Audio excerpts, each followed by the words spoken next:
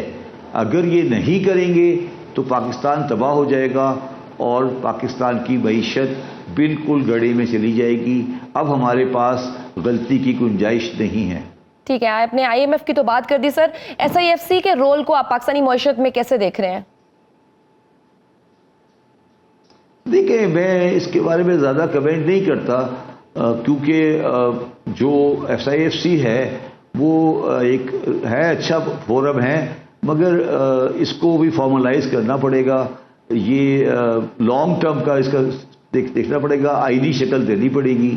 ایسے اس طرح سے چیزیں جنرلی معاشروں میں ٹرسٹ ڈیولپ ہونے میں ٹائم لگتا ہے کہ باہر والے ملکوں میں جب میں انویسٹر کو بولوں گا کہ آپ پاکستان میں انویسٹ کریں تو وہ دیکھنا پڑے گا. مطلب اس پہ ہر آدمی بہت اچھی باتیں کرتا ہے, ڈر کے بارے, خوف کے بارے, مگر میں اس طرح کا آدمی نہیں ہوں. سر, عالمی ادارے بارہا ریٹیلرز پہ کہتی رہی کہ ریٹیلرز پہ ٹیکس لگائیں, لیکن اب جیسے اب ایک اسکیم آئی ہے, حکومت نے تاجر دوست اسکیم متعارف کرائی ہے, اس کے مطابق انہوں نے کہا کہ 31 لاکھ لوگوں کو رجسٹر کرنا ہے, لیکن میڈیا رپورٹس کے مطابق اب تک صرف 105 افراد نے اپنے آپ کو رجسٹر کروایا ہے. یہ ناکامی کیوں امپلیمنٹ نہیں کرا پاتے؟ اسکیمز لے کر آتے ہیں لیکن یہ کر ہی نہیں پاتے. اس طرح سے نہیں ہوگا. یہ تاجر دوست ایپ اور یہ سب لوگوں کو بیوقوف بنانے کی بات ہے. یہ گورنمنٹ کو بیوقوف بناتے ہیں, بیوروکریسی کے افسران اور تاجروں کی انجمنیں بیوقوف بناتی ہے گورنمنٹ کو کہ جب یہ تاجر دوست ایپ بنا دے تو یہ سب بیکار کی باتیں ہیں. آپ کو کرنی پڑے گی جیو فینسنگ کہ دکانیں پہلے یہ تو گر لیں, رجسٹر کرانے سے پہلے یہ تو گر لیں کہ دکانیں ہیں کتنی. ٹھیک ہے سر, IMF کے جو نیا بیل آؤٹ پیکیج ہے یہ پاکستان کی معیشت میں کتنی بہتری لے کر آئے گا؟ بیل آؤٹ پیکیج تو ویسے ہی ایک بیل آؤٹ کا مطلب ہوتا ہے کسی فقرے آدمی کو, کسی غریب آدمی کو, کسی بینکرپٹ آدمی کو بیل آؤٹ پیکیج کو. بیل آؤٹ کا مطلب ہوتا ہے کسی آدمی کو ضمانت کرانا جو مجرم ہو. تو یہ بس جب یہ بیل آؤٹ ہے تو اس کا مطلب ہے کہ ہم تباہ ہیں, ہم برباد ہیں اور ہمیں اپنی گریبان میں جھانکنا چاہیے. میں اس سے زیادہ کچھ نہیں کہہ سکتا. لیکن سر ایک اور مسئلہ ہے, ہمارے قومی ادارے خسارے کا شکار ہیں. PIA کو دیکھ لیں, ریلوے سسٹم کو دیکھ لیں. آپ قومی اداروں کی نجکاری کے عمل کو کیسے دیکھتے ہیں؟ میں سمجھتا ہوں کہ نجکاری نہیں بھی ہوتی تو بند کر دیں ان کو. اگر PIA نہیں بک رہی تو اس کو بند کر دیں. کون سے بائبل میں لکھا ہے کہ PIA چلانی ہے ہمیں؟